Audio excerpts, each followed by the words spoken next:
ఒక అడవిలో ఒక అందమైన పక్షి ఉండేది. అది ఆకర్షణీయంగా పాటలు కూడా పాడేది. అందరూ దాన్ని చాలా ఇష్టపడేవారు. ఆ పక్షి బద్ధకానికి అలవాటు పడి తినటానికి కూడా ఎగిరి వెళ్ళడానికి బద్దకించేది. ఒకరోజు ఒక రైతు ఒక పెట్టె నిండా గింజలు పురుగులు తీసుకొని ఆ అడవి గుండా వెళ్తున్నాడు. పక్షి అతన్ని ఆపి, "పెట్టులో ఏమున్నాయి, నువ్వు ఎక్కడికి వెళ్తున్నావు" అని అడిగింది. "పెట్టులో పురుగులు గింజలు ఉన్నాయని, వాటిని అమ్మి పక్షి వెంట్రుకలు కొనుక్కోవడానికి తాను బజారుకు పోతున్నానని చెప్పాడు రైతు.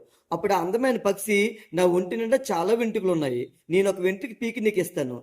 దానివల్ల నాకు పురుగుల్ని వెతుక్కునే శ్రమ తప్పుతుంది" అంది. రైతు కొన్ని పురుగుల్ని పక్షికి ఇచ్చాడు. పక్షి తన వెంట్రుకను ఒకదాన్ని పీకి అతనికి ఇచ్చింది. మర్నాడు కూడా అదే విధంగా జరిగింది. ఇలా కొన్ని రోజులు రైతు పక్షి తమ దగ్గర ఉన్న వాటిని మార్పిడి చేసుకుంటూ పోయారు. చివరికి పక్షి ఒంటి మీద ఒక్క వెంట్రుక కూడా మిగలలేదు. ఇప్పుడే కాదు, ఎగిరి వెళ్ళి పురుగులు వెతుక్కునే శక్తిని కూడా పోగొట్టుకుంది. చూడ్డానికి కూడా అందవికారంగా తయారైంది. మానసికంగా కృంగిపోయి నిరాశ నిస్పృహలకు లోనయ్యి పాటలు కూడా పాడలేక చివరికి ఎంతో వేదనతో చనిపోయింది.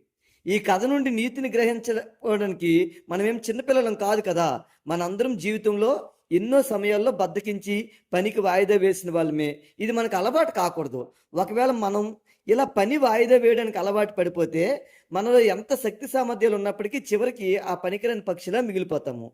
మనం బద్ధకాన్ని ప్రేమిస్తే అది మనల్ని పేదవాడిగా పనికిరాని వాడిగా మారుస్తుంది. ఒక్కసారి బద్ధకాన్ని జయిస్తే మనం అద్భుతాలు చేయగలుగుతాము. ఒకప్పుడు బద్ధకంతో నిద్ర లేచేవాడు కాదని తల్లిదండ్రులతో కూడా తిట్లు తినే నీరజ్ చోప్రా బద్ధకాన్ని జయించి భారతదేశానికి ఒలింపిక్స్లో మెడల్ తీసుకొచ్చాడు.